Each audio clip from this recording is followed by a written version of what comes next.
teapot trembled in Emmeline Hale's hands the moment she heard the carriage wheels crushing gravel outside Ashcombe Hall. She did not tremble because she was nervous about pouring tea. She trembled because she had overheard her aunt say, only an hour before, that if the Duke of Ravensworth did not choose one of the 3 Ashcombe sisters this season, the family would lose the hall itself. Emmeline steadied the teapot and set it on the tray. She had learned long ago that her hands must never shake in front of guests, no matter what storm moved beneath her ribs. From the top of the staircase, she watched the front doors open.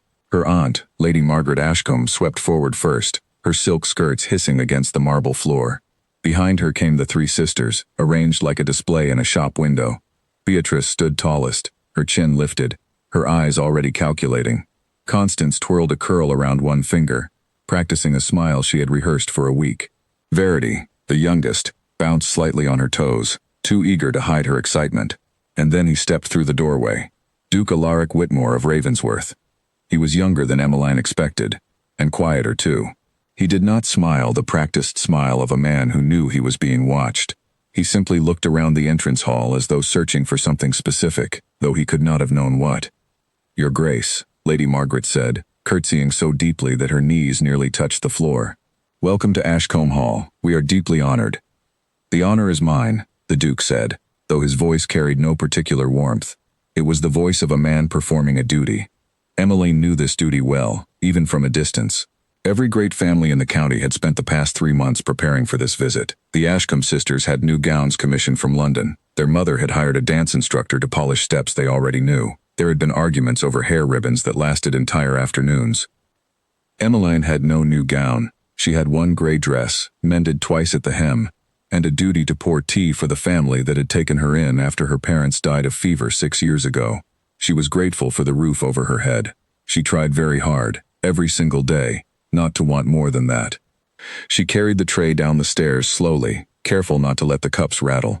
As she reached the bottom step, Beatrice caught her eye and gave a small, sharp shake of her head, a silent command that meant stay in the corner and do not embarrass us. Emmeline understood. She always understood.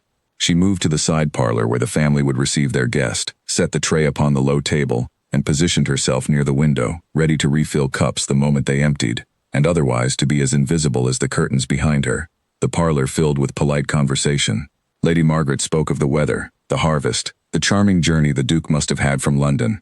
Beatrice steered every topic toward her own accomplishments, mentioning her skill at the pianoforte, her fluent French, her recent charity work among the poor of the parish. Constance laughed at everything the Duke said, whether or not it was meant to be amusing. Verity asked him questions about his estate in Yorkshire, questions clearly rehearsed to sound spontaneous. The Duke answered politely, but Emmeline noticed something the sisters did not. His eyes kept drifting toward the window, toward her. She told herself it meant nothing. Guests often glanced around a room out of simple habit. She kept her gaze on the teapot, on the cups, on anything but him. "More tea, Your Grace?" Beatrice asked, though the tray was not hers to offer. "Thank you," the Duke said, and held out his cup. Beatrice reached for the pot herself, fumbling slightly because she had never once poured her own tea in her life.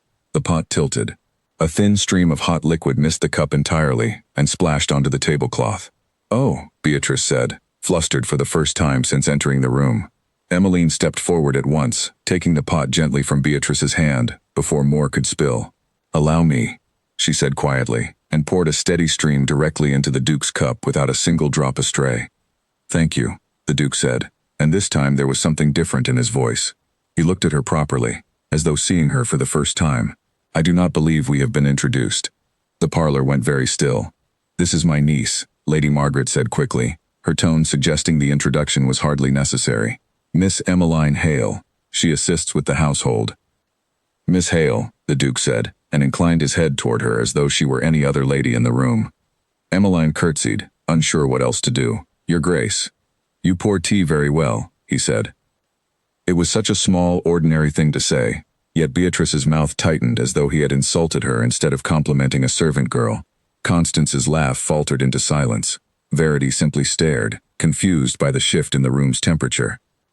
"Emmeline has had much practice," Lady Margaret said, her voice edged now with warning, though she kept her smile fixed in place. "Beatrice, do tell His Grace about the concert you organized last spring." Beatrice recovered quickly, launching into a description of musicians and charity funds raised. and the conversation moved on. But Emmeline noticed that the Duke's attention did not fully return to Beatrice. He answered her questions, he nodded at the right moments, yet his eyes returned again and again to the window where Emmeline stood with the teapot, quiet and unremarkable, or so she had always believed. When the visit ended and the Duke rose to take his leave, he thanked Lady Margaret for her hospitality, complimented each of the three sisters in turn, and then, as he reached the doorway, he paused and turned back. "Miss Hale," he said, "I hope I might see you again during my stay." The words hung in the air like a struck bell. "Of course, Your Grace," Lady Margaret said, before Emmeline could answer for herself. "Emmeline is always present to assist wherever needed." The Duke's expression flickered, something like understanding passing behind his eyes, as though he recognized the careful way Lady Margaret had rewritten his simple wish into a servant's duty. But he said nothing more, only bowed once and departed. The moment the front doors closed, Lady Margaret's smile vanished entirely. "Emmeline," she said, her voice low and sharp, "you will not linger near His Grace again. Do you understand me?" "I only poured the tea, Aunt," Emmeline said. "You drew his eye. That is more than pouring tea." Lady Margaret's fingers tightened around her fan. "This family's future depends on one of my daughters becoming his wife. Do not forget your place in this house." Emmeline lowered her eyes. "I have not forgotten it. See that you don't." Later that evening, alone in the small room at the top of the servants' stair that had been hers since she was 12 years old, Emmeline sat by the narrow window and watched the stars appear over the fields. She thought of the Duke's quiet voice, the way he had thanked her as though she were a person and not a piece of furniture in the room. It meant nothing, she told herself. A Duke did not choose girls who poured tea. He would choose beauty, fortune, a name that meant something in society. He would choose Beatrice, most likely, whose ambition burned bright enough to warm any cold estate. Yet she could not stop thinking of the way his eyes had found her across the room, as though he had been searching for exactly that quiet corner all along. Downstairs, she could hear Beatrice's voice rising in complaint to their aunt, demanding to know why the Duke had spoken to the poor relation at all, insisting it must never happen again. Constance and Verity murmured their agreement, though neither of them yet understood what threat, if any, Emmeline truly posed. Emmeline pulled her shawl tighter around her shoulders and closed her eyes. Whatever tomorrow brought, she resolved to remain exactly what she had always been, quiet, careful, and unseen. She did not yet know how impossible that resolution would prove to keep. Down in the kitchen, the housekeeper, Mrs. Fenwick, was still awake when Emmeline crept down for a cup of warm milk before bed. Mrs. Fenwick had worked at Ashcombe Hall for 30 years and had watched Emmeline grow from a grieving orphan into a capable young woman, though the family upstairs rarely seemed to notice the change. "You look troubled, child," Mrs. Fenwick said, setting down her mending. "It is nothing," Emmeline answered, though her voice betrayed her. Mrs. Fenwick studied her for a long moment. "I saw the way the young Duke looked at you this afternoon. The whole staff saw it, if truth be told. News like that travels through a house faster than fire through dry hay." Emmeline's cheeks warmed. It was only politeness. "Politeness does not make a man turn back at the door to ask for a second glimpse," Mrs. Fenwick said, returning to her needle. "Be careful, Emmeline, not because you have done anything wrong, but because some people in this house will decide you have, simply for existing where they did not expect you." Emmeline thought of Beatrice's sharp glance, of Lady Margaret's tightened fingers around her fan. "I know it well enough." "Then guard yourself," Mrs. Fenwick said gently. "A kind word from a Duke is a lovely thing, but it will not shield you from a jealous house." Emmeline carried those words up the stairs with her, turning them over like stones in her palm. She had spent 6 years learning how to be invisible, how to fold herself into the corners of rooms so that no one thought to question why she was there at all. It had kept her safe. It had kept her fed and sheltered when she had nowhere else to go. She was not foolish enough to believe one polite sentence from a stranger, however kind his eyes, could undo 6 years of careful practice. And yet, lying awake long after the house had gone silent, she found herself replaying the moment again, the way he had held out his cup and waited, patient, while Beatrice fumbled, the way his gaze had not slid past her the way most gazes did, but had settled, curious, as though she were a question he wanted answered. She told herself firmly that it changed nothing. Tomorrow she would rise before dawn as always, light the fires, prepare the breakfast trays, and remain exactly where she belonged. The Duke of Ravensworth had come to choose a bride from among 3 beautiful, accomplished sisters, and whatever brief curiosity he had shown toward the girl in the corner would surely fade by morning, forgotten among the far grander attractions of Ashcombe Hall's finest daughters. But sleep did not come easily that night. Somewhere in the darkness, a small and stubborn hope had taken root in her chest, one she did not dare name, and could not quite manage to pull free. At breakfast the next morning, Lady Margaret announced that the Duke had sent word he would return that afternoon for a garden walk with the family. Beatrice immediately demanded a new arrangement of flowers be cut for her hair. Constance insisted on a fresh gown. Verity practiced her curtsy in the hallway mirror until their aunt scolded her for wasting time. No one asked Emmeline to attend the garden walk. No one needed to. She already knew her place would be the kitchen, preparing refreshments for their return, and nothing more. She accepted this quietly, as she accepted most things, and turned back to her morning duties without complaint. Yet as she passed the front windows on her way to the linen room, she caught sight of the drive below, and felt her breath catch despite herself. A single rider approached the hall well ahead of the appointed hour, and even at a distance, she recognized the deliberate, unhurried way he sat his horse. The Duke had arrived early, and something told her, quiet and certain as the turning of the seasons, that this visit would not unfold as smoothly as her aunt intended. The rider crossed the last stretch of the drive at a canter, and Emmeline stepped back from the window before anyone could catch her watching. Her heart beat faster than she wished it to. She told herself it was only surprise at the early hour, nothing more, and hurried toward the linen room to finish her tasks before anyone noticed her lingering. But fate, it seemed, had other plans for her morning. Emmeline. Lady Margaret's voice rang sharply down the corridor. Come at once. His Grace has arrived early, and Beatrice is not yet dressed. Someone must receive him in the small drawing room until she is ready. Emmeline's stomach tightened. Shall I fetch Constance instead, Aunt? Or Verity? Constance is having her hair arranged and Verity is nowhere to be found, Lady Margaret snapped, already moving toward the stairs herself. I must speak with the cook about the luncheon. You will simply offer him refreshment and keep him occupied until one of my daughters is presentable. Do you understand? Nothing more. Yes, Aunt. Emmeline smoothed her plain gray dress with trembling hands and made her way to the small drawing room, where the Duke stood near the tall windows, looking out over the gardens with the same quiet, searching expression she remembered from the day before. Your Grace, she said, curtsying at the doorway. Forgive the delay. The family did not expect you quite so soon. May I offer you refreshment while you wait? He turned, and something in his face eased when he saw her, though he was too well-mannered to let it show plainly. Miss Hale. There is no need to apologize. I confess I rode ahead of my own party rather deliberately. I find I prefer the quiet of the morning to the noise of formal arrivals.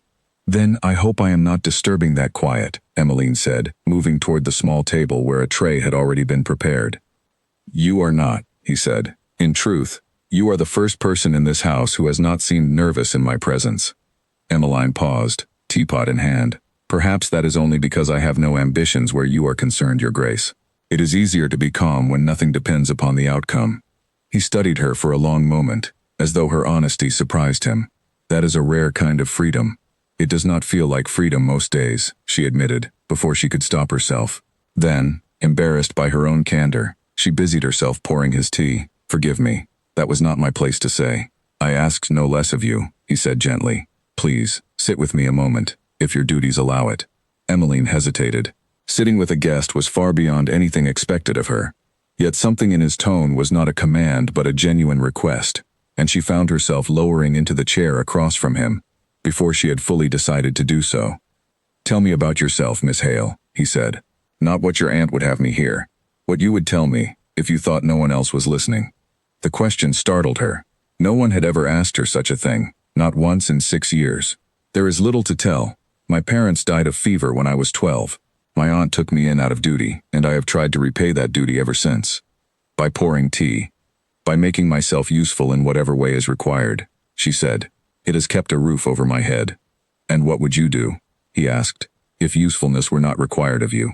If you were simply permitted to want things, the way your cousins are permitted? Emmeline blinked, caught entirely off guard. She opened her mouth to give a polite, empty answer, then found she could not quite manage it. I do not know, she admitted quietly. I have not allowed myself to wonder in a very long time. Perhaps you should begin, the Duke said. Wondering, I mean. Before she could respond, the door opened, and Beatrice swept into the room, resplendent in blue silk, her hair arranged with fresh flowers exactly as she had demanded. She stopped short at the sight of Emmeline seated across from the Duke, and for the briefest instant, something cold and furious crossed her face before she smoothed it into a bright smile. Your Grace, forgive my delay. I hope my cousin has not bored you with household chatter. On the contrary, the Duke said, rising politely. Miss Hale has been excellent company. Emmeline rose as well, curtsying quickly. I should return to my duties. Please excuse me. She left the room without waiting for permission, her cheeks burning, aware of Beatrice's eyes following her all the way to the door. The garden walk that afternoon proceeded exactly as Lady Margaret had planned, with Beatrice, Constance, and Verity each taking turns at the Duke's side while their mother orchestrated the arrangement like a general directing troops. Emmeline remained in the kitchen preparing refreshments, as instructed, and told herself firmly that the morning's conversation had been nothing more than a guest's idle curiosity. Yet that evening, as she carried a tray of cordial glasses to the terrace where the family had gathered to watch the sunset, she overheard Constance whispering to Verity behind a hedge. He barely looked at either of us all afternoon, Constance hissed. He kept glancing toward the house, as though he expected someone to appear. Do you think it was Beatrice he hoped for? Verity asked. I think, Constance said slowly, it was no one wearing silk at all. Emmeline froze behind the hedge, her tray trembling slightly in her hands, before forcing herself to continue toward the terrace as though she had heard nothing. Over the following days, a pattern began to emerge that no one, least of all Emmeline, could ignore for long. The Duke attended every event Lady Margaret arranged, dutifully complimenting each sister in turn, dancing the required dances, admiring the required accomplishments. But again and again, in quiet moments between obligations, he found reasons to seek out Emmeline. A question about a book left open in the library, a comment about a particular flower in the garden she had once mentioned tending, a request for tea, always delivered to wherever she happened to be working, rather than summoned through a servant. Beatrice noticed first, as Emmeline had feared she would. She began appearing unexpectedly in doorways, in corridors, in the garden paths where the Duke and Emmeline's conversations had grown longer than either of them intended. She said nothing outright, but her eyes tracked Emmeline with a new and dangerous attention, the kind a hawk gives a field before it strikes. One afternoon, as Emmeline arranged linens in the small sitting room, Beatrice appeared in the doorway, arms crossed, her expression carefully composed into something almost pleasant. Cousin, she said, a word if you would. Emmeline set down the linens. Of course. I have noticed His Grace seems to enjoy your company, Beatrice said, each word measured with care. I am certain it means nothing. Dukes are often curious about the lower staff of a household, the way one might admire a clever dog or a well-trained horse. The comparison stung, but Emmeline kept her face still. I have done nothing to encourage his attention, Beatrice. I have only answered his questions honestly. See that it stays that way, Beatrice said, her pleasant tone thinning at the edges. This family's future rests on his choice. My mother has spent everything we have left preparing for this season. If his interest in you becomes anything more than a passing curiosity, it will ruin us all. Do you understand what I am telling you? I understand, Emmeline said quietly. Good. Beatrice's smile returned, brittle as glass. I would hate for anything unfortunate to happen to a girl so easily forgotten by this family, should she forget her place. The threat hung in the air, unmistakable despite its soft delivery. Emmeline said nothing more, and Beatrice swept from the room, leaving her standing alone among the folded linens, her hands trembling for the second time that week, though this time not from hope. The following morning brought a letter from London, delivered by a footman on horseback, addressed to Lady Margaret in a hand she recognized at once as belonging to her sister-in-law, Aunt Josephine, who moved in circles far grander than Ashcombe Hall could claim. Lady Margaret read it at the breakfast table, her face shifting from curiosity to alarm as her eyes moved down the page. What is it, Mother? Constance asked, buttering her toast without much interest. Nothing that concerns you, Lady Margaret said quickly, folding the letter and tucking it into her sleeve. But her hands were not quite steady, and Emmeline, standing near the sideboard with a fresh pot of coffee, did not miss the way her aunt's gaze flicked toward her before darting away again. Later that day, while polishing silver in the small pantry off the kitchen, Emmeline overheard her aunt speaking in low, urgent tones to Mrs. Fenwick in the corridor beyond. Josephine writes that the Duke has a reputation for choosing unexpected brides, Lady Margaret whispered. Apparently his own mother married beneath her station, a scandal the family buried decades ago. Josephine fears he may have inherited his mother's disregard for proper distinctions of birth. Does that trouble you, my lady? Mrs. Fenwick asked carefully. Of course it troubles me, Lady Margaret hissed. If he has no regard for proper distinctions, then Emmeline's very presence in this house becomes a danger none of us anticipated. I must find a way to remove her from his notice entirely, before this ruins everything I have built for my daughters. Emmeline stood frozen behind the pantry door, the silver spoon forgotten in her hand, as the weight of her aunt's words settled over her like a stone. She was not merely an inconvenience to be managed. She was, in her aunt's eyes, a genuine threat to be neutralized. She said nothing of what she had heard, not even to Mrs. Fenwick, though she suspected the older woman guessed at her troubled silence over the following days. Instead, Emmeline threw herself deeper into her duties, rising earlier, working later, making herself so thoroughly occupied with household tasks that she was rarely seen in any room where the Duke might happen to pass. It did not matter. 3 days later, while she carried a basket of fresh linens through the east corridor, she rounded a corner and nearly collided directly with him. "Miss Hale," the Duke said, steadying the basket before it could tip from her arms, "I confess I have been searching for you rather more than is proper for a guest to admit."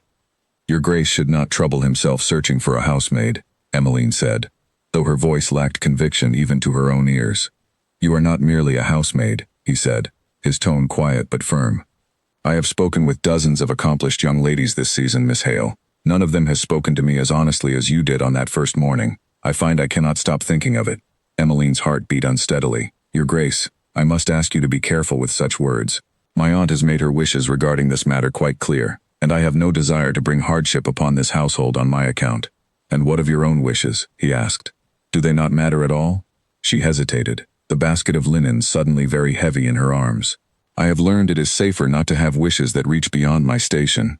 Something flickered in his expression, not quite anger, but a kind of quiet frustration directed, she sensed, not at her, but at the circumstances that had taught her such caution. "That is a great sadness, Miss Hale, that a woman of your character should believe herself undeserving of her own hopes." Before she could answer, footsteps echoed at the far end of the corridor, and both of them stepped apart instinctively, as though caught in some forbidden act, though nothing improper had passed between them beyond honest words. It was only a passing servant, and the moment dissolved as quickly as it had formed, but Emmeline carried the exchange with her for the rest of the day, turning his words over in her mind long after the linens had been folded and put away. Down in the servants' hall, meanwhile, whispers of a different sort had begun to spread. A young footman named Peter Lang, who had worked at Ashcombe Hall since boyhood, mentioned to another maid that he had seen Beatrice slip out to the stable yard late one evening, speaking quietly with a stranger who had arrived on horseback and left again before dawn. No one thought much of it at the time, dismissing it as nothing more than household gossip, the kind that drifted through servants' quarters and vanished by morning. Emmeline heard the story second-hand, from a scullery maid who found it amusing rather than alarming, and gave it little thought herself. She had far more pressing matters occupying her mind, namely how to avoid both her aunt's growing suspicion and the Duke's persistent, unsettling kindness, without losing the small measure of safety she had built for herself over 6 long years. She did not yet understand that the stranger in the stable yard, and the words Beatrice had exchanged with him under cover of darkness, would soon become the very thread from which her ruin was woven. That night, Emmeline sat by her narrow window longer than usual, watching the moon rise over the fields, and wondered, for the first time in 6 years, whether staying invisible would be enough to keep her safe at all. A carriage arrived at Ashcombe Hall without warning, 3 days after Emmeline's encounter with the Duke in the East Corridor, and the entire household scrambled to prepare for guests no one had expected. Lady Margaret's sister-in-law, Aunt Josephine, had decided to visit in person rather than trust further news to letters, bringing with her a sharp tongue and an even sharper eye for scandal. "Margaret," Josephine said, sweeping into the drawing room, still wearing her traveling cloak, "we must speak privately, and at once." "Josephine, what a surprise," Lady Margaret said, though her voice suggested the surprise was far from welcome. "Emmeline, fetch refreshments for our guest." Emmeline curtsied and withdrew, though she lingered just beyond the doorway long enough to hear Josephine's urgent whisper. "Margaret, I have heard troubling things. The Duke's man of business has been making inquiries in London, asking after the households he has visited this season. He asked, quite specifically, about a young woman residing here who is not one of your daughters." Emmeline's breath caught in her throat. She hurried away before she could hear more, her mind racing. Someone, somewhere had noticed the Duke's growing attention toward her, and word had already begun to travel far beyond the walls of Ashcombe Hall. That evening, at a dinner arranged in Josephine's honor, the tension in the dining room was thick enough to taste. Beatrice spoke with unusual sharpness to Constance over some trivial matter of seating arrangements. Verity picked at her food in uncharacteristic silence. Lady Margaret smiled too brightly, laughed too readily, and watched the Duke's every glance with the focused attention of a woman guarding a treasure she feared was slipping from her grasp. The Duke, for his part, seemed entirely unaware of the storm building around him, or perhaps simply unconcerned by it. He engaged Josephine in polite conversation about London society, complimented Beatrice on her needlework displayed in the parlor, and asked Constance about her recent trip to Bath. But when the meal ended and the ladies withdrew to the drawing room while the gentlemen remained with their port, Emmeline, passing through the hall with a tray of coffee cups, found him waiting near the library door. "Miss Hale," he said quietly, "a moment, if you would permit it." She glanced down the corridor, aware of how easily this could be misread, yet unable to refuse him outright. "Your Grace, I fear this is not wise. My aunt's sister has arrived, and she watches everything with great interest." "Then let us be brief," he said, stepping into the library and gesturing for her to follow. She hesitated only a moment before joining him, leaving the door open wide enough to satisfy propriety. "I must ask you something directly," the Duke said, once they stood among the tall shelves of leather-bound books. "Do you feel anything at all for me, Miss Hale? I do not ask as a duke seeking flattery. I ask as a man who has thought of little else since arriving at this house." The question stole the breath from her lungs. "Your Grace, it does not matter what I feel. I have no fortune, no name of consequence, nothing to offer a man in your position. My aunt would see me removed from this house entirely if she believed such feelings existed." "I did not ask what you have to offer," he said gently. "I asked what you feel." Emmeline's hands tightened around the coffee tray she still carried. "I feel," she said slowly, forcing the words past 6 years of careful silence, "that I have never once been asked such a question in my life, and I do not know how to answer it honestly without endangering everything I have left." "Then answer it for yourself if not for me," he said. "You need not say the words aloud." She looked up at him, and for one unguarded moment, everything she had spent years hiding rose to the surface of her expression, plain and undeniable. He saw it. She knew he saw it, because something in his own face softened in response, as though a question long held in doubt had finally been answered. "Emmeline," he said softly, using her given name for the first time. Footsteps sounded in the corridor, brisk and deliberate, and both of them turned to see Beatrice standing in the doorway, her face carefully arranged into polite curiosity, though her eyes burned with something far less pleasant. "Your Grace," Beatrice said, "my Aunt Josephine wondered if you might join us in the drawing room. She has such interesting stories from London to share." "Of course," the Duke said, his composure returning instantly, though his eyes lingered on Emmeline a moment longer before he departed. "Miss Hale, thank you for your assistance with the library." Emmeline curtsied, grateful for the excuse he had offered her, and remained behind under the pretense of tidying the coffee tray while her heart pounded so loudly she feared Beatrice might hear it from the doorway. But Beatrice did not leave. She stepped fully into the library, closing the door behind her with quiet, deliberate care. "I warned you," Beatrice said, her voice low and cold now that the pleasant mask had fallen away entirely. "I did nothing improper," Emmeline said, though her voice trembled. "He asked to speak with me. I could hardly refuse a guest of this house." "You could have refused him a dozen times over," Beatrice snapped. "You could have made yourself scarce, kept your eyes lowered, done anything at all to discourage him. Instead, you have let this continue, week after week, until half the household whispers about it, and my own aunt has traveled from London to investigate the rumor herself. I have not sought his attention, Beatrice. I swear it." "It does not matter whether you sought it," Beatrice said. "What matters is that you have it, and I do not. Do you understand what that means for me? For Constance? For Verity? Our mother has spent every remaining shilling of our dowry preparing for this season. If the Duke chooses you, a penniless orphan with no name and no connections, this family will be ruined beyond recovery. We will lose this house. We will lose everything." Emmeline set down the coffee tray, her hands finally steady despite the fear coiling in her chest. "I never asked for any of this, Beatrice. I have spent 6 years trying to disappear into the corners of this house, precisely so that none of you would ever feel threatened by my presence. And yet here we are," Beatrice said bitterly. "Understand this clearly, cousin. I will not allow you to take what belongs to this family. I do not yet know how, but I promise you, I will find a way to end this before it costs us everything." She turned and left the library without waiting for a response, the door clicking shut behind her with quiet, ominous finality.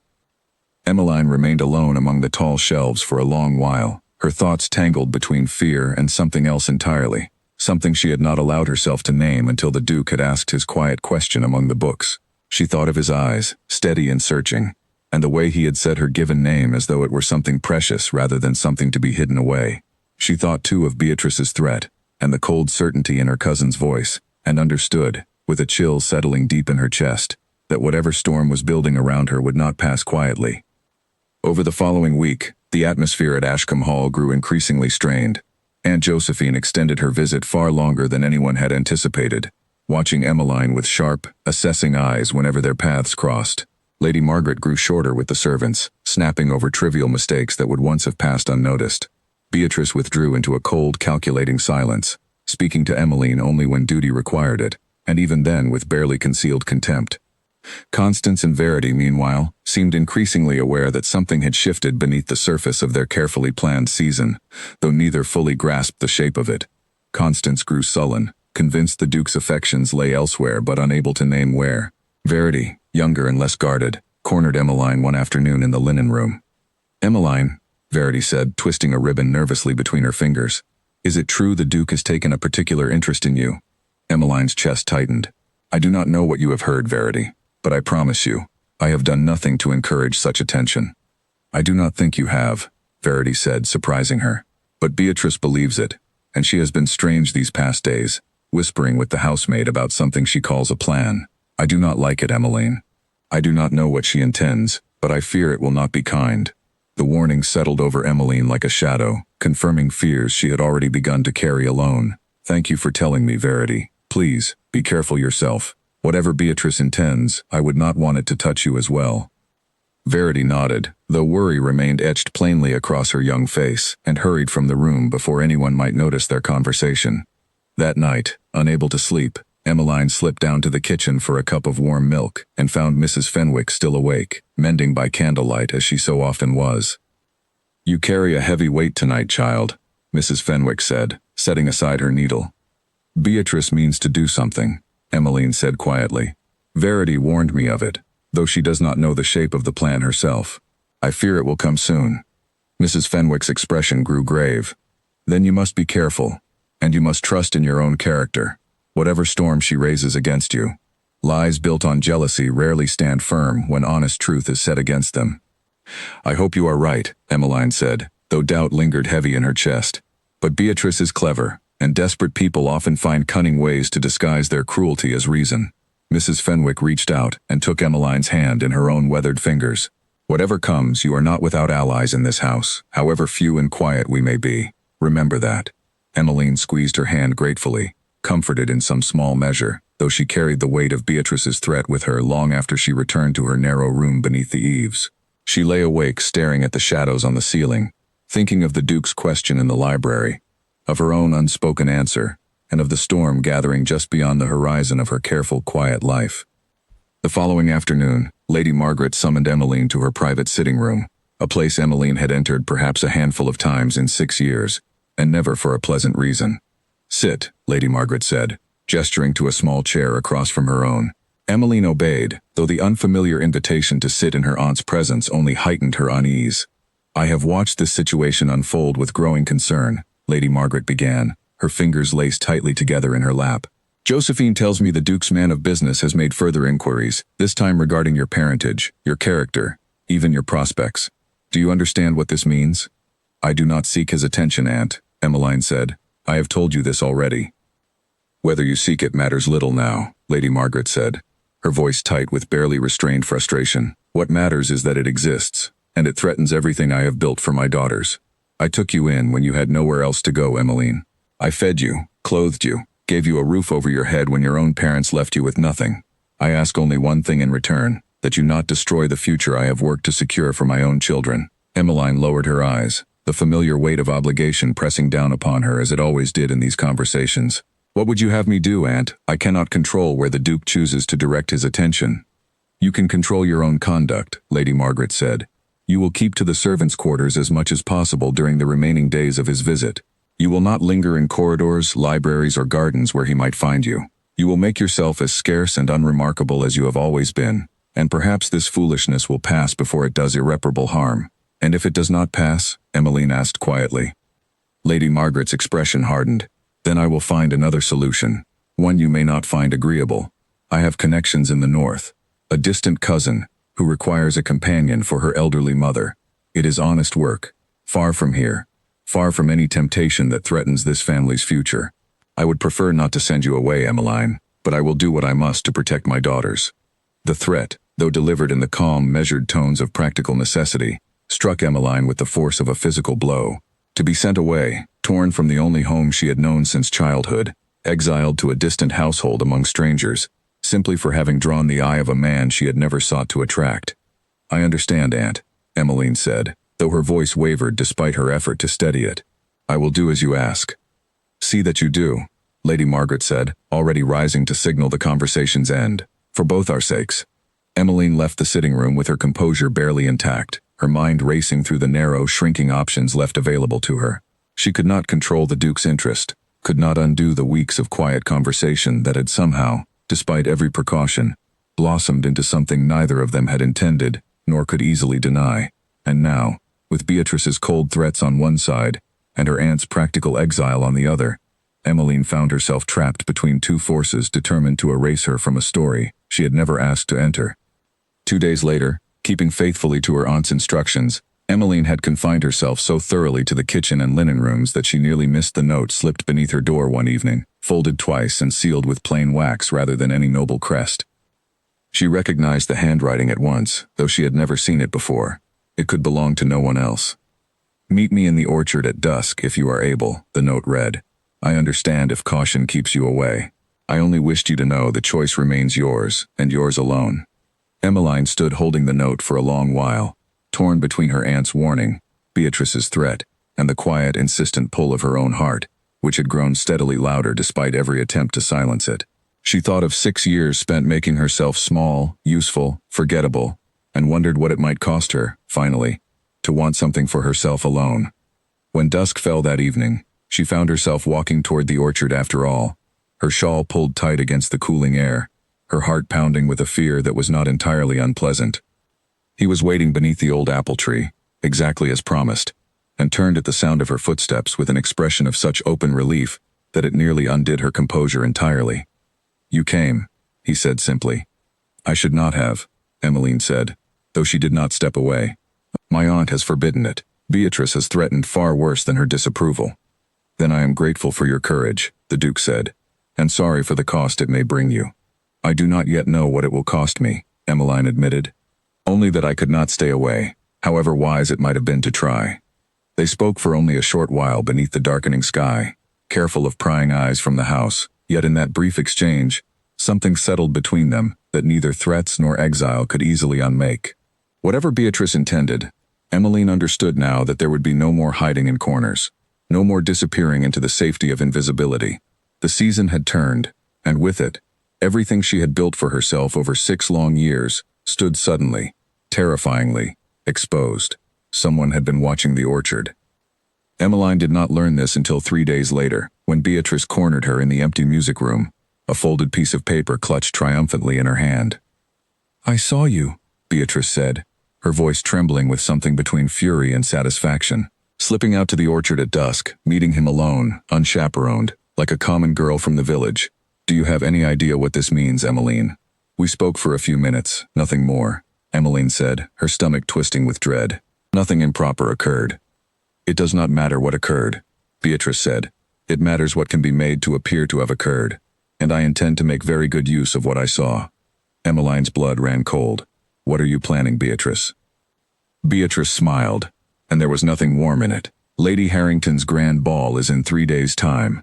Every family of consequence in the county will attend, including the Duke, of course, and Aunt Josephine, who has been so very concerned about proper distinctions of birth. I think it is high time the entire assembly learned exactly what sort of girl has been meeting men alone in orchards after dark." "That is a lie," Emmeline said, panic rising in her voice despite her effort to remain calm. "I met him only that once, and nothing happened beyond conversation." "The truth matters little once a rumor takes hold," Beatrice said coldly. "I have already arranged for a footman, Peter Lang, to be seen speaking with you privately before the ball. A brief, whispered exchange in a shadowed corridor, nothing more, but enough for the right eyes to notice, and the right tongues to carry the story onward. By the time the ball begins, half the guests will believe you have been carrying on with a servant behind the family's back, a scandal far more damaging than any orchard meeting with a duke." Emmeline stared at her cousin in horror. "Peter has done nothing. He does not deserve to be dragged into your scheme." "He will lose nothing but a moment's embarrassment," Beatrice said dismissively. "You, however, will lose everything. Once the Duke believes you capable of such conduct, Whatever foolish fascination he holds for you will vanish entirely. He will return his attention to where it belongs, upon a daughter of this house who understands her place and her duty. You speak of allowing, Emmeline said, her fear giving way, for the first time, to something closer to anger. As though I have chosen any part of this. I did not ask to be looked at. I did not ask to be spoken with in libraries or orchards. I have spent 6 years making myself as small as I possibly could, precisely so that none of you would ever feel threatened by my existence in this house. And still it was not enough. Then make yourself smaller still, Beatrice said, unmoved. Or accept the consequences of failing to do so. Beatrice, please, Emmeline said, her voice breaking. You do not have to do this. Whatever the Duke feels for me, I have never asked for it, never sought to steal anything from you or your sisters. And yet you have taken exactly that, whether you sought it or not, Beatrice said, her composure cracking just slightly to reveal the desperation beneath. Do you understand what it means to watch everything you were raised to expect slip away to a girl who pours the tea? I will not allow it. I cannot allow it. This family's future depends upon it. She left the music room without another word, leaving Emmeline standing alone amid the silent instruments, her mind racing through impossible options. She could go to her aunt, but Lady Margaret had already made her own position clear, and might well see Beatrice's scheme as a convenient solution to a problem she herself wished resolved. She could go to the Duke directly, but doing so risked confirming exactly the kind of forward, improper conduct Beatrice intended to invent from nothing at all. She thought of Verity's warning, of Mrs. Fenwick's quiet reassurance that she was not without allies, however few. But allies alone could not undo a rumor already set in motion, could not erase whispers that traveled faster than any truth might follow. That evening, Emmeline sought out Peter Lang in the stable yard, finding him brushing down one of the carriage horses in the fading light. Peter, she said quietly, I must warn you of something, though I fear the warning may already come too late.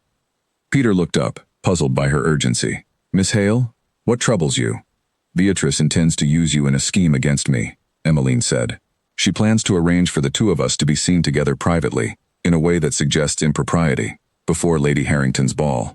I do not know precisely how she intends to accomplish it, but I wished you to be forewarned, so that whatever occurs, you are not entirely blindsided by it. Peter's expression darkened with genuine concern. I have no wish to be part of any scheme that harms you, Miss Hale. You have always treated the staff of this house with more kindness than most of the family upstairs. Thank you, Peter. I do not blame you for whatever Beatrice arranges. I only wished you to understand the truth before whispers reach your ears from other directions. Peter nodded gravely, though worry remained etched across his features.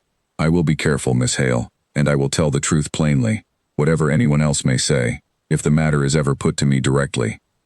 Emmeline thanked him and returned to the house, though little comfort came from the exchange. Whatever scheme Beatrice had set in motion, forewarning alone could not stop a rumor already gathering momentum among a household eager for scandal and gossip. The 2 days before the ball passed in a haze of dread. Emmeline noticed servants exchanging glances when she passed, whispered conversations that halted abruptly at her approach, the particular quality of attention that told her, without any words spoken directly, that Beatrice's scheme had already begun its quiet work. She caught Constance watching her with an unreadable expression, somewhere between pity and suspicion, and overheard Verity arguing in hushed tones with Beatrice behind a closed door, though she could not make out the words clearly enough to understand which side her younger cousin had taken. The night before the ball, Verity found Emmeline alone in the linen room, her young face pale with worry she could no longer contain. Emmeline, Verity whispered, glancing over her shoulder, before slipping fully into the room and closing the door behind her. I overheard Beatrice speaking with one of the upstairs maids. She has arranged for the girl to spread word among Lady Harrington's guests, a story about you and Peter Lang meeting secretly, before anyone even arrives at the ball tonight.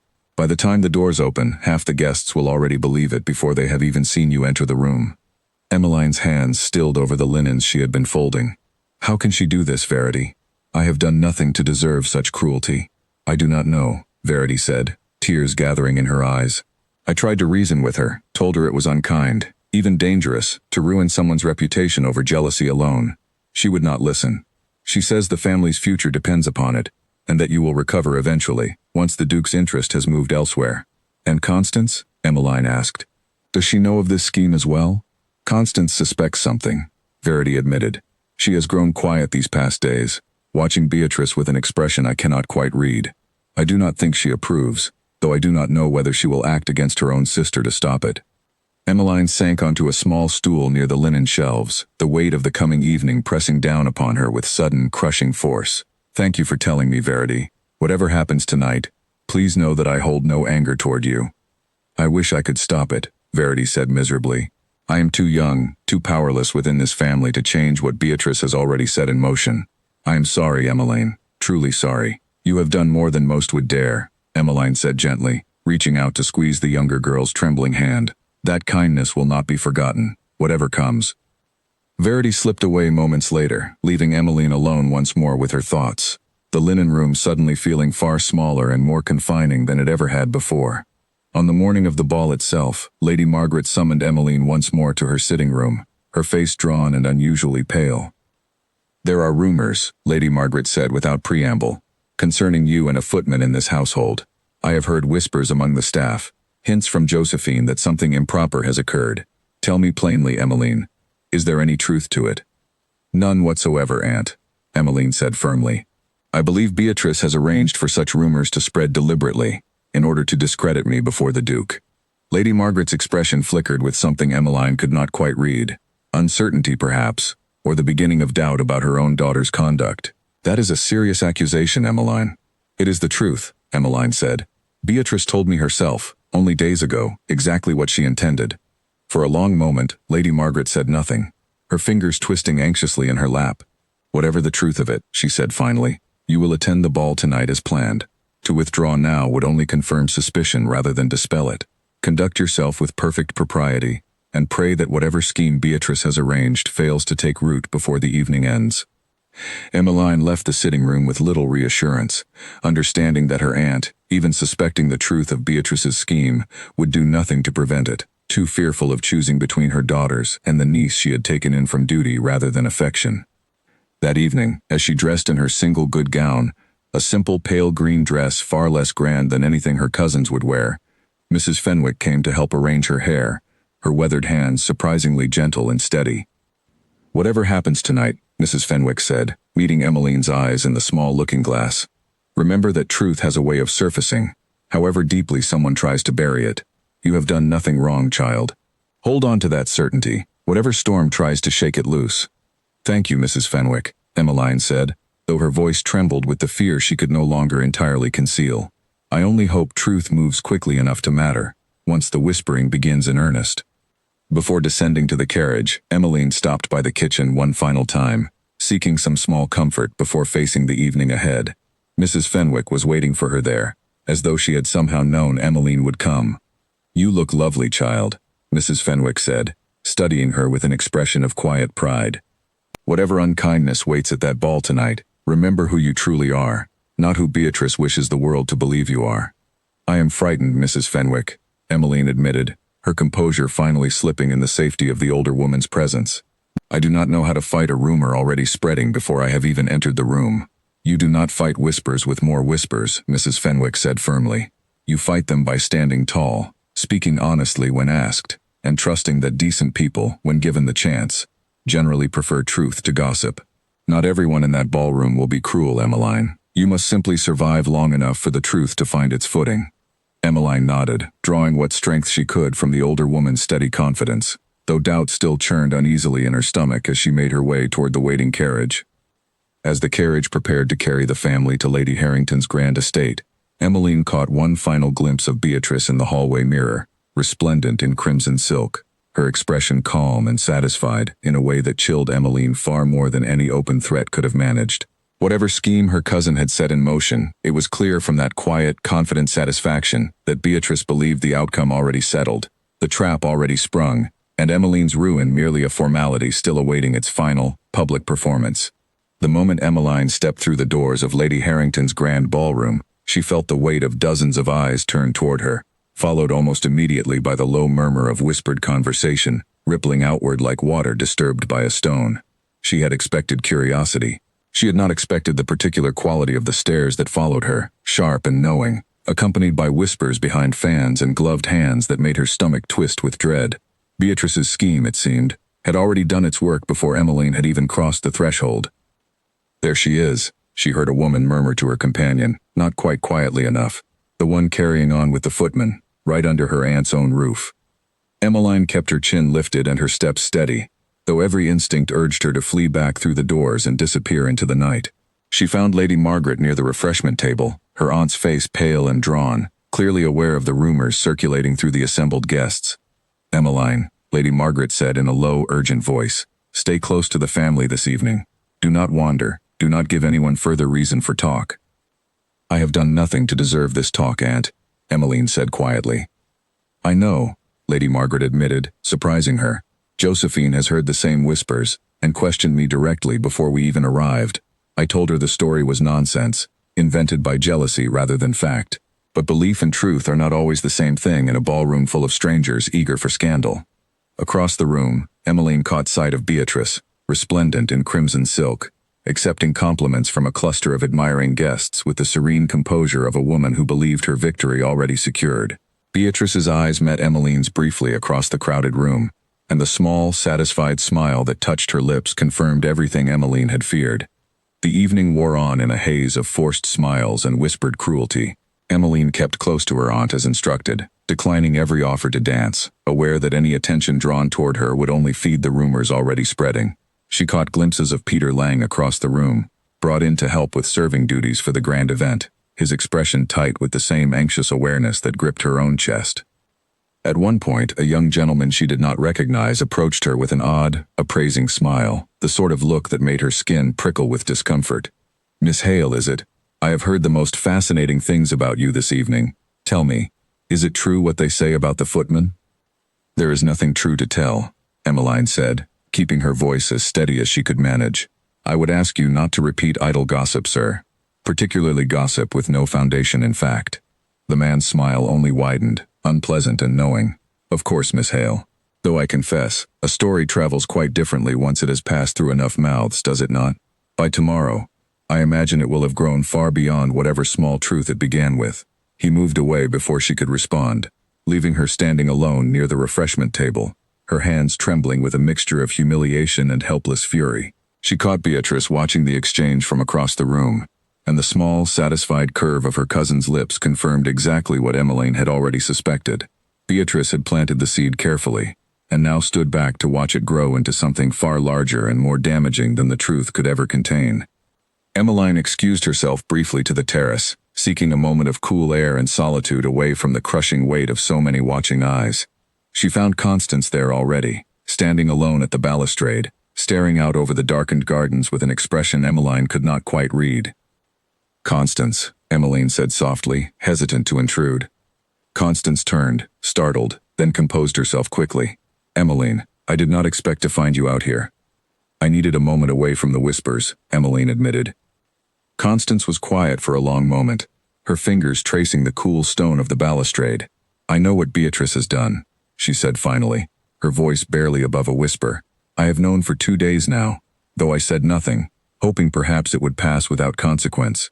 I am ashamed of my own silence, Emmeline, more than I can properly express." "You need not carry that shame alone," Emmeline said gently, though her own hurt remained plain in her voice. "Beatrice made her choices. You are not responsible for them."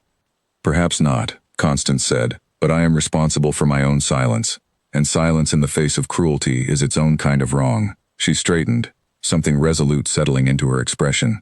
"I do not yet know what I will do, but I do not intend to remain silent much longer." Before Emmeline could respond, a servant appeared at the terrace doors, informing them that the dancing was about to resume, and the two women returned to the ballroom separately, though something had shifted quietly between them in those brief moments beneath the stars. Then, near midnight, as the orchestra paused between dances and the room filled with the low murmur of conversation, a woman Emmeline did not recognize approached Lady Harrington herself, speaking in a voice pitched just loud enough to carry. "Is it true, Lady Harrington, that the Ashcombe family harbors a young woman who has been carrying on improperly with one of their footmen? I heard it from 3 separate sources this very evening." The words landed like a struck bell, silence spreading outward from Lady Harrington's small circle, as nearby guests turned to listen, their earlier whispers now given shape and voice in the open air of the ballroom. Lady Harrington, a formidable woman known throughout the county for her sharp tongue and sharper judgment, raised an eyebrow. "I have heard the same whispers tonight, though I confess I do not know their source with any certainty." "The source," came a clear, steady voice from across the room, is a deliberate and calculated lie. Every head turned as the Duke of Ravensworth stepped forward from where he had been standing near the terrace doors, his expression calm, but his eyes sharp with a controlled fury that silenced the room more effectively than any raised voice could have managed. "Your Grace," Lady Harrington said, startled. "You have knowledge of this matter?" "I do," the Duke said, his voice carrying easily across the now silent ballroom. "I have spent the better part of this season visiting the households of this county, and in that time, I have come to know Miss Emmeline Hale rather well. I can state with complete certainty that the rumors circulating this evening are false, invented, and deliberately spread to damage a young woman's reputation, for reasons that have nothing whatsoever to do with her actual conduct." Emmeline stood frozen near her aunt, her heart pounding so violently she feared it might be visible through her gown. Every eye in the room now turned toward her, though the quality of their attention had shifted entirely from cruel curiosity to something closer to fascinated uncertainty. "That is a serious claim, Your Grace," Lady Harrington said carefully. "Do you know who invented such a story, if indeed it is false?" The Duke's gaze moved deliberately across the room until it settled upon Beatrice, who stood frozen among her circle of admirers, the color draining rapidly from her face. "I believe Miss Ashcombe might answer that question rather more completely than I could." A collective gasp rippled through the ballroom. Beatrice's composure shattered entirely, her carefully constructed mask of pleasant confidence crumbling into open panic. "Your Grace, I do not know what you mean to suggest." "I mean to suggest," the Duke said, his voice remaining level despite the weight of every word, "that I overheard your conversation with a housemaid 3 days ago, arranging for a false story to be spread regarding Miss Hale and a footman in your household, timed specifically to reach this ballroom before this evening's festivities began. I did not intervene sooner because I hoped, foolishly perhaps, that decency might prevail without my needing to expose the matter so publicly. I see now that hope was misplaced." The ballroom erupted into a fresh wave of whispers, though their focus had shifted entirely away from Emmeline and toward Beatrice, whose face had gone from pale to a mottled, furious red. "This is absurd," Beatrice said, her voice rising with desperation. "You misunderstood whatever you believe you heard, Your Grace. I would never." "I heard you quite clearly," a new voice interrupted, and Emmeline turned in shock to see Constance stepping forward from where she had been standing near the edge of the crowd, her expression pale but resolute. "I heard the same conversation, Beatrice. I said nothing at the time because I did not wish to believe my own sister capable of such cruelty, but I will not stand here and watch an innocent woman be ruined to protect a lie." Beatrice stared at her sister as though struck, betrayal and fury warring plainly across her features. "Constance, how could you?" "How could I not?" Constance said quietly, though her voice carried clearly through the silent room. "Emmeline has done nothing to any of us, except exist quietly in a house that never fully welcomed her. What you attempted to do to her tonight was cruel beyond anything I believed you capable of, Beatrice, and I will not lend my silence to protect it any longer." Lady Margaret, who had stood frozen throughout the entire exchange, finally found her voice, though it emerged thin and shaking. "Beatrice, is this true? Did you arrange such a scheme against your own cousin?" Beatrice said nothing, her silence answering the question more completely than any denial could have managed. The ballroom remained hushed, dozens of guests watching the unraveling scandal with the rapt, uncomfortable attention of witnesses to a public reckoning none of them had expected to see. "Miss Hale," the Duke said, turning to face Emmeline directly, his voice softening though it still carried clearly through the silent room. "I owe you an apology for not speaking sooner. I hope to spare you the indignity of a public scene, but I could not stand by and watch a lie destroy your reputation while remaining silent myself." Emmeline's throat tightened, tears threatening despite her every effort to maintain composure before so many watching eyes. "Your Grace, you did not need to defend me so publicly. I would have found some way to bear it." "You should never have needed to bear it at all," the Duke said firmly. "Not for a single moment, not for a single lie invented out of jealousy and fear." He turned then to address the room at large, his voice carrying the quiet authority of a man accustomed to being heard. "I wish to state plainly, before all assembled here tonight, that I hold Miss Emmeline Hale in the highest regard. Her character, her honesty, and her kindness surpass anything I have encountered this season among ladies of far greater fortune and standing. Whatever whispers have circulated this evening regarding her conduct are false, and I trust that those who value truth over gossip will remember that fact long after tonight's scandal has faded from memory." The ballroom remained silent for a long moment, the weight of his words settling over the assembled guests, before Lady Harrington herself broke the stillness.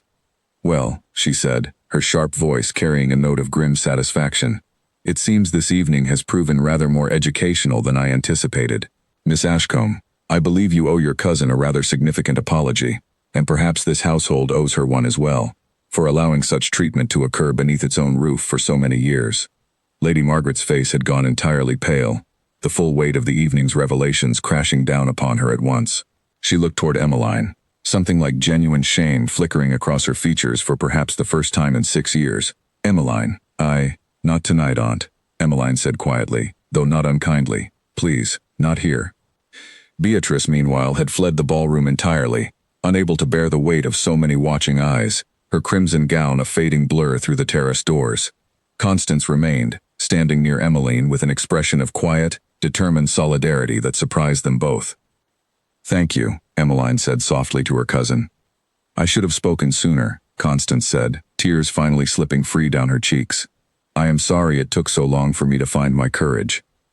The orchestra, uncertain how to proceed amid such upheaval, began playing again after a hesitant pause, and slowly the room's attention shifted away from the scandal toward the resumed business of dancing and conversation, though the whispers now carried an entirely different tone than they had at the evening's start. The Duke remained close to Emmeline for the remainder of the ball, his presence a quiet, steady shield against whatever lingering curiosity remained among the guests. As the evening finally drew toward its close and carriages began arriving to carry weary guests home, he found a quiet moment near the terrace doors to speak with her alone, away from prying eyes. I meant every word I said tonight, he told her, his voice low and earnest. Not merely to defend you against a lie, but because it is the truth. I have known many accomplished young ladies this season, Emmeline, and none of them has shown me the honesty, the quiet strength, or the genuine kindness you have offered so freely, despite having so little reason to trust the world around you. Emmeline's eyes filled with tears she no longer tried to hide. I did not expect any of this, Your Grace. Not the rumors, not your defense, not any of it. Nor did I, he admitted, a faint smile touching his lips for the first time that evening. I came to this county expecting to choose a bride among 3 accomplished sisters, as arranged and predictable as any season before it. I did not expect to find, in a quiet corner pouring tea, the one person whose company I could not bring myself to stop seeking. The carriage ride home that night passed in near silence, Lady Margaret staring out the window with an expression of troubled reflection, Constance sitting close beside Emmeline in a gesture of unspoken support, and Verity watching them both with wide, uncertain eyes, clearly grasping only now the full weight of what had transpired. Beatrice did not return to Ashcombe Hall that night at all, choosing instead to remain with a distant relative rather than face the household she had so thoroughly disgraced. Emmeline, exhausted but strangely lighter than she had felt in years, retired to her narrow room beneath the eaves and sat by the window long into the night, watching the same stars she had watched 100 times before, though everything about her life, she understood now, had changed irrevocably beneath them. Mrs. Fenwick found her there sometime after midnight, bringing a cup of warm milk, though Emmeline had not asked for one. I heard what happened, the old housekeeper said, settling onto the small stool beside the window. Word travels quickly, even from a ballroom miles away. I still can hardly believe it happened at all, Emmeline said quietly. I expected ruin tonight, Mrs. Fenwick. I expected to leave that ballroom in disgrace, not vindicated in front of the entire county. Truth has a way of surfacing, as I told you, Mrs. Fenwick said, patting her hand gently. Though I confess, I did not expect a duke to be the one to drag it into the light so publicly. Emmeline managed a small, tired smile. Nor did I. Get some rest, child, Mrs. Fenwick said, rising to leave. Tomorrow will bring its own troubles, no doubt, but tonight you may sleep easier than you have in weeks. Emmeline nodded, though sleep remained elusive for a long while yet, her mind turning over and over the events of the evening, the Duke's steady voice defending her before a room full of strangers, Constance's unexpected courage, and the uncertain shape of whatever came next for a family so thoroughly shaken by one evening's revelations. Beatrice returned to Ashcombe Hall 3 days after the ball, thinner and paler than Emmeline had ever seen her, her crimson confidence entirely stripped away by the weight of public disgrace. She did not seek out Emmeline directly, choosing instead to remain confined to her room, refusing most meals, speaking to no one but her own mother, in low, urgent conversations that carried through closed doors. Lady Margaret, meanwhile, moved through the household in a state of quiet, unfamiliar humility. The invitations that had once arrived weekly from other great families of the county had slowed to a trickle, several prominent hostesses suddenly finding reasons to postpone visits or decline invitations of their own. The scandal, though it had ultimately cleared Emmeline's name, had cast a long shadow over the Ashcombe family's reputation, one that would take considerably longer than a single season to dispel. "I owe you an apology," Lady Margaret said to Emmeline one afternoon, finding her in the small sitting room where Emmeline had once been forbidden to sit. "Not merely for Beatrice's cruelty, but for my own silence in the face of it. I knew, or at least suspected, what she intended, and I did nothing to stop it, fearful of choosing between my daughter and my niece." "I understand the position you were in, Aunt," Emmeline said, though her voice carried no particular warmth. "I do not hold it against you entirely, but I will not pretend the wound does not remain." "No," Lady Margaret agreed quietly, "nor should you. I have failed you in more ways than I care to count these past 6 years, Emmeline, treating you as a duty to be managed rather than a niece to be loved. I hope, in time, I might find some way to make amends for that failure."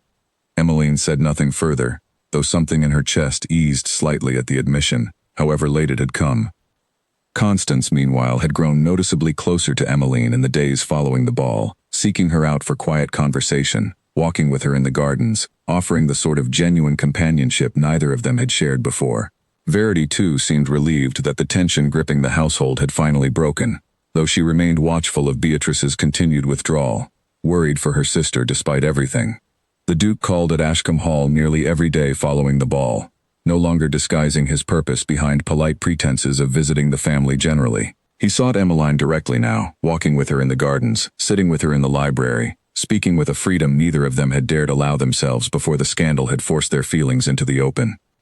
"I have given the matter considerable thought," he told her one afternoon, as they walked together along the same orchard path where they had first spoken privately weeks before. "I do not wish to simply court you quietly, as though our connection were something to be managed discreetly, hidden from proper society. I wish to declare it plainly, before anyone who cares to notice." "Your Grace," Emmeline said, though a smile had begun to tug at the corners of her mouth despite herself, "you have already declared it rather thoroughly, in front of an entire ballroom." "I have declared my defense of your character," he said, stopping beneath the very apple tree where their first quiet meeting had taken place. "I have not yet declared everything else I feel, though I suspect you already know the shape of it." Emmeline's heart quickened. "Perhaps I do, but I would still wish to hear it plainly, if you are willing to speak it." He took her hand gently in his own, his expression more serious than she had ever seen it. "Emmeline Hale, I came to this county expecting to choose a wife from among the accomplished daughters of great families, exactly as duty required. Instead, I found a woman whose honesty, whose quiet courage, and whose genuine kindness surpass anything I encountered among ladies of far greater fortune and standing. I do not offer you a title and an estate merely as compensation for the cruelty you have endured. I offer them because I cannot imagine building a life with anyone else at my side." Tears gathered in Emmeline's eyes, though she made no attempt to hide them this time. "Your Grace, I have spent 6 years believing myself unworthy of wanting anything beyond survival. I do not know how to simply accept such happiness without waiting for it to be taken away." "Then let me help you learn," he said softly. "Marry me, Emmeline. Not because a scandal forced my hand, and not because duty requires it, but because I have never once, in all my years, wanted anything as plainly and as completely as I want this." Emmeline stood beneath the old apple tree, the same tree where fear and hope had first tangled together weeks before, and found that the answer rose in her without hesitation, without the careful calculation that had governed every choice she had made for 6 long years. "Yes," she said, her voice steady despite the tears slipping freely down her cheeks. "Yes, I will marry you." He drew her gently into an embrace, and for the first time in longer than she could remember, Emmeline allowed herself to simply feel joy, without immediately searching for the danger hidden beneath it. News of the engagement spread through the county within days, carrying with it a tide of renewed interest in the Ashcombe family, though this time the whispers carried a very different tone than they had at Lady Harrington's ball. Invitations that had slowed to a trickle began arriving once more, though Emmeline noticed, with some private satisfaction, that many of the same families who had whispered cruelly about her weeks before now competed eagerly for the chance to congratulate her. Lady Margaret, to her credit, threw herself into planning the wedding with genuine enthusiasm, perhaps seeking in some small way to make amends for years of quiet neglect. Constance assisted eagerly, her earlier reluctant courage having blossomed into open, joyful support for the cousin she had once overlooked.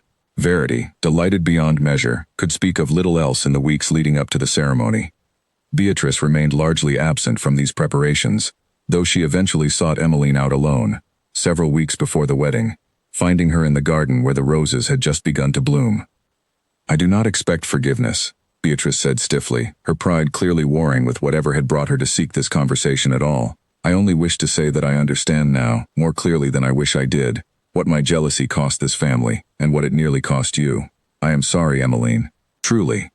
Emmeline studied her cousin for a long moment, remembering 6 years of careful invisibility, of threats delivered in soft, dangerous voices, of a scheme designed to destroy her reputation entirely. "I do not know if I can forgive easily, Beatrice. What you attempted to do was cruel beyond measure. But I do not wish to carry that anger into a marriage meant to be built on something better. I accept your apology, even if trust will take considerably longer to rebuild, if it can be rebuilt at all." Beatrice nodded, something like genuine humility settling over her features for perhaps the first time in her life. "That is more grace than I deserve. Thank you, Emmeline." In the weeks before the wedding, the Duke took Emmeline to see his estate in Yorkshire for the first time. A sprawling manor far grander than Ashcombe Hall, surrounded by rolling hills and ancient woodland that stretched toward the horizon. Emmeline stood at the entrance, overwhelmed by the sheer scale of what would soon become her home. "It is a great deal to take in," the Duke admitted, watching her expression carefully. "I do not expect you to feel at ease here immediately. It took me years to feel it was truly mine, and I was raised within these walls." "It is beautiful," Emmeline said honestly, "though I confess I do not yet know how to imagine myself as its mistress. I have spent so many years learning how to be small within someone else's household. I hardly know how to begin being large within my own." "You need not be large in any way that feels false to you," he said, taking her hand as they walked through the grand entrance hall together. "I did not fall in love with a woman who commands rooms through force of will alone, though I have no doubt you could learn to do so if you wished it. I fell in love with a woman who notices what others overlook, who treats every person with equal kindness regardless of their station, and who pours tea as though the act itself were a small, sincere gift, rather than a chore to be endured." Emmeline laughed softly, the sound surprising her with its lightness. "You make a rather ordinary skill sound almost noble, Your Grace. Perhaps because in your hands it always seemed to be," he said, smiling. "The staff here will come to know you as I have come to know you, Emmeline. Given time, I have no doubt this house will feel as much yours as it has ever felt mine." They spent the remainder of the afternoon touring the grounds, Emmeline meeting the household staff who would soon serve under her direction, each introduction handled with the same quiet warmth she had always shown, regardless of whether she addressed a stable hand or a senior housekeeper. By the time they returned to Ashcombe Hall that evening, something had settled in Emmeline's chest, a growing certainty that whatever fears remained about her new position, she would not face them alone, nor would she need to abandon the person 6 years of hardship had shaped her into becoming. The wedding itself, when it finally arrived on a bright morning in early autumn, was a far grander affair than anything Emmeline could have imagined during her years of quiet servitude. The chapel filled with guests from across the county, many of them the very families who had once dismissed her as an insignificant poor relation, now watching with genuine warmth as she walked down the aisle in a gown of pale gold silk, a gift from her aunt as a final gesture of amends. Mrs. Fenwick sat among the guests, tears of genuine joy streaming freely down her weathered face, watching the girl she had comforted through so many difficult nights finally claim the happiness she had always deserved. Peter Lang, too, attended, relieved beyond measure that the scheme meant to entangle him had ultimately caused him no lasting harm, and grateful to see Emmeline's kindness rewarded so completely. As Emmeline reached the altar and the Duke took her hands in his own, steady and certain, she found herself thinking not of the fear that had once governed every choice she made, but of the quiet courage it had taken to finally allow herself to want something for her own sake alone. She thought of 6 years spent pouring tea in corners, making herself small and unremarkable, believing that safety required invisibility. She understood now, standing before a chapel full of witnesses to her own transformation, that safety had never required invisibility at all. It had only required someone willing to see her clearly, and the courage, finally found, to let herself be seen.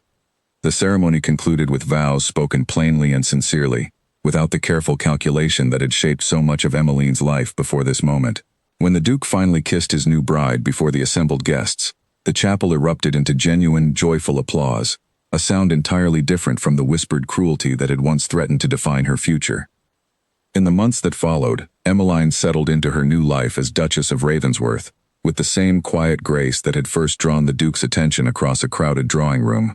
She used her new position not to distance herself from the household staff who had once been her equals, but to ensure they were treated with the dignity and kindness she herself had so rarely received. Mrs. Fenwick found herself promoted to oversee the Duchess's own household affairs, a position she accepted with tearful gratitude. Peter Lang, too, found steady advancement under Emmeline's quiet influence, rising through the ranks of household staff with the same diligence he had always shown. Constance visited often, the bond between the cousins having deepened into genuine friendship following the trials they had weathered together. Verity, delighted by her sister's happiness, spoke of little else to anyone who would listen. Even Beatrice, in time, found her way toward a more genuine relationship with the cousin she had once tried to destroy, though the path toward full trust remained slow and careful, built one honest conversation at a time. And in quiet moments, when the demands of her new position allowed a brief respite, Emmeline would sometimes find herself pouring tea for her own household, not out of duty or obligation, but simply because the small, careful ritual had become, over 6 long years, a part of who she truly was. The Duke would watch her from across the room during these moments, a quiet smile touching his lips, understanding perhaps better than anyone that he had not chosen a duchess despite her humble beginnings, but precisely because of the quiet strength those years had built within her. One evening, nearly a year after the wedding, Emmeline received a letter from Ashcombe Hall, written in Beatrice's careful hand. Her cousin wrote of small, ordinary things, the harvest, Verity's upcoming courtship with a young gentleman from a neighboring estate, Constance's plans to visit the following spring. It was not a letter of grand apology or dramatic reconciliation, simply the quiet correspondence of family members slowly rebuilding what jealousy and fear had once nearly destroyed. Emmeline read the letter twice, then set it aside, and walked out to the gardens where the Duke was overseeing preparations for the following season's planting. He looked up as she approached, his expression warming instantly at the sight of her. "News from home?" he asked. "Beatrice has written," Emmeline said, settling beside him on the garden bench. "Nothing of great consequence, only the small details of daily life. But I find I am glad of it. Glad that something ordinary and peaceful has grown from what once seemed so broken beyond repair." "That is no small thing," the Duke said, taking her hand in his. "Forgiveness rarely arrives all at once. It grows slowly, the way most worthwhile things do." Emmeline looked out over the grounds that had become, in the years since her marriage, as familiar and dear to her as Ashcombe Hall had once been, and felt a peace settle over her that she had not known was possible during those long years of careful invisibility. She had spent 6 years believing herself invisible, unworthy of notice or hope. She had learned in the end that the very qualities that made her overlooked by those who never truly looked at all were the same qualities that had, at last, been seen clearly by the one person whose sight had mattered most. 2 years into her marriage, Emmeline stood before a mirror in her private chambers, watching a maid arrange the final pearl pins into her hair, while outside her window carriages had already begun arriving for the grandest event Ravensworth Estate had hosted in a generation, her first ball as its duchess. "You seem nervous, Your Grace," the maid said gently, noticing the slight tremor in Emmeline's hands. "I have hosted small gatherings before," Emmeline admitted, "but nothing on this scale. Half the peerage of England will walk through these doors tonight, and I suspect more than a few of them still whisper about where I came from." The whispers, though quieter now than they had been in the early months of her marriage, had never fully disappeared. Certain corners of society still regarded her with a wary curiosity, uncertain how to receive a duchess who had once poured tea rather than been served it. Emmeline had grown accustomed to the sideways glances, the too polite questions about her family's origins, but tonight, hosting an event of such consequence for the first time, the old fear of exposure crept back into her chest, despite everything she had built in the years since. The Duke appeared in the doorway, resplendent in formal dress, and crossed the room to take her hands in his. "Whatever nervousness you carry tonight, remember that you have faced far sharper trials than a room full of curious aristocrats. You survived a ballroom scandal, designed to destroy you entirely. You will manage a party in your own home with considerably greater ease." "I hope you are right," Emmeline said, managing a small smile despite her nerves. The evening began smoothly enough, guests arriving in a steady stream, admiring the estate's grand halls, complimenting the arrangements Emmeline had spent weeks planning with meticulous care. She moved through the crowd with practiced grace, greeting dignitaries and lesser nobility alike, with the same genuine warmth, a habit that had won her quiet admirers among the staff, and, increasingly, among society itself. It was near the midpoint of the evening when Lady Caroline Ashford, a formidable dowager known throughout London for her sharp opinions and sharper tongue, cornered Emmeline near the grand staircase, her expression carrying the particular condescension of someone accustomed to looking down upon those she considered beneath her. "Duchess," Lady Ashford said, her tone dripping with false pleasantness, "I must say, You have arranged tonight's festivities admirably. For someone with so little natural experience in such matters, one wonders where you learned such skills, given your rather unusual beginnings. Emmeline felt the old familiar sting of such comments, the reminder that no matter how many years passed, some would never fully accept her place among them. But where once such words might have sent her retreating into silence, she found instead a steady calm settling over her. I learned it the same way most skills are learned, Lady Ashford, Emmeline said pleasantly. Through careful attention and genuine effort. I confess I spent many years arranging much smaller gatherings, with far fewer resources than I have available to me tonight. Perhaps that experience has served me rather better than you might expect. Lady Ashford's eyebrows rose slightly, clearly unaccustomed to such composed responses from someone she had intended to unsettle. How refreshingly direct of you, Duchess. I find directness serves better than pretense in most circumstances, Emmeline said, holding the older woman's gaze without flinching. Now, if you will excuse me, I believe the musicians are waiting for my signal to begin the evening's dancing. She moved away with quiet dignity, leaving Lady Ashford standing somewhat stunned near the staircase, and found the Duke watching the exchange from across the room, with an expression of undisguised pride. You handled that admirably, he said, joining her, as she made her way toward the ballroom's center. I have had considerable practice enduring worse, Emmeline said, though a genuine smile had returned to her face. Lady Ashford's condescension pales beside Beatrice's schemes, or the whispers that once followed me through Lady Harrington's ballroom. I find such comments carry far less power over me now than they once did. The remainder of the evening passed with far greater ease, Emmeline moving through the grand rooms of her own estate with a confidence that had grown steadily since those early uncertain days following her wedding. She danced with the Duke beneath the great chandeliers, spoke warmly with guests both familiar and new, and found, by the evening's end, that whatever fear had gripped her earlier had dissolved almost entirely into genuine, quiet satisfaction. Later that night, after the last carriages had departed and the great house had settled into stillness, Emmeline and the Duke walked together through the quiet gardens, the autumn air cool and pleasant beneath a sky scattered with stars. I received a letter from Verity this morning, Emmeline said, as they walked slowly along the gravel path. She writes that her engagement has been formally announced. The wedding is planned for next spring. That is happy news, the Duke said. She has grown into a fine young woman these past 2 years, by all accounts.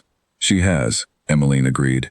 And Constance writes that she intends to visit again before winter sets in properly. I find myself looking forward to it more than I once believed possible, given how differently our lives began within that household. Families are rarely simple things, the Duke observed.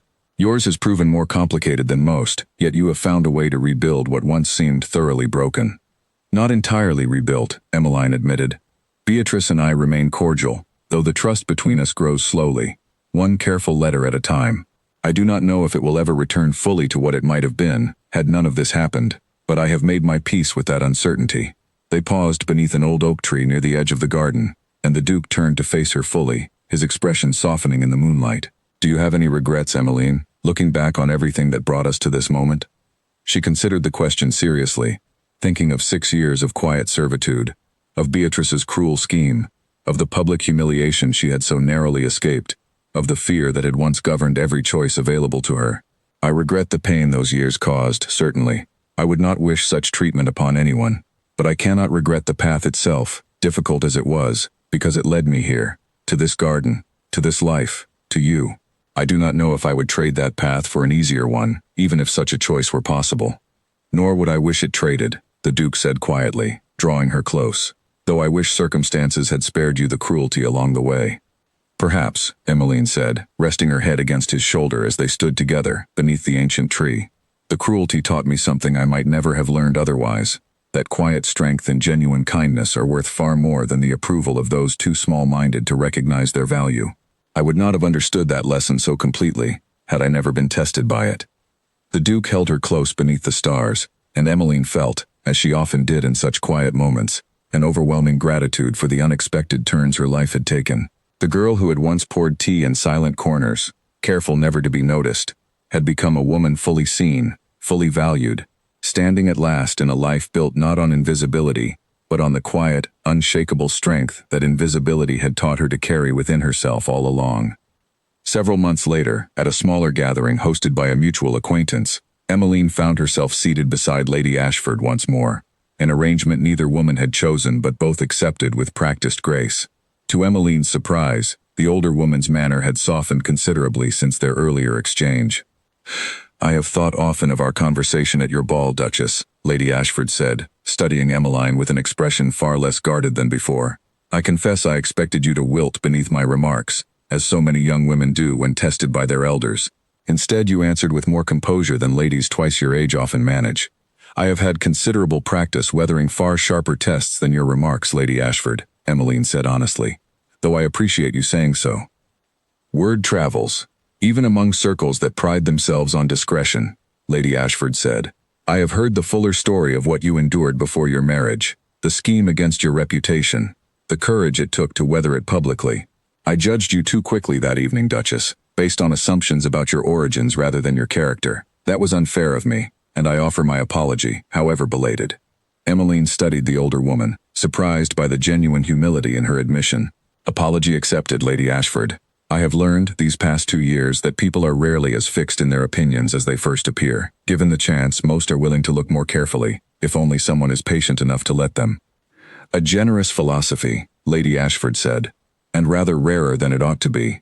She paused, then added with something almost like warmth, "Perhaps you might call on me sometime, Duchess. I find myself curious to know more of the woman behind such remarkable composure." Emmeline agreed readily, and though their friendship developed slowly over subsequent months, it grew into one of the more unexpected and genuine connections of her new life. Proof that even the sharpest first impressions could soften, given honest patience and time. In the years that followed, Ravensworth Estate became known throughout the county not merely for its grandeur, but for the genuine warmth with which its duchess treated everyone who crossed its threshold, from the humblest servant to the grandest visiting nobility.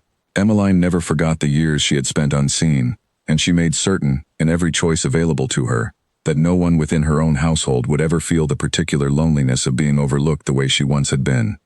And on quiet evenings, when the great house had settled into peaceful stillness, she could still be found occasionally in the kitchen, pouring tea for herself and whoever else happened to be present, not out of old habit or lingering duty, but because the simple, careful act had become, over the years, something she genuinely loved. A small reminder of exactly how far she had traveled from that quiet corner where a duke had first noticed her, steady hands pouring tea, unaware that her whole life was about to change.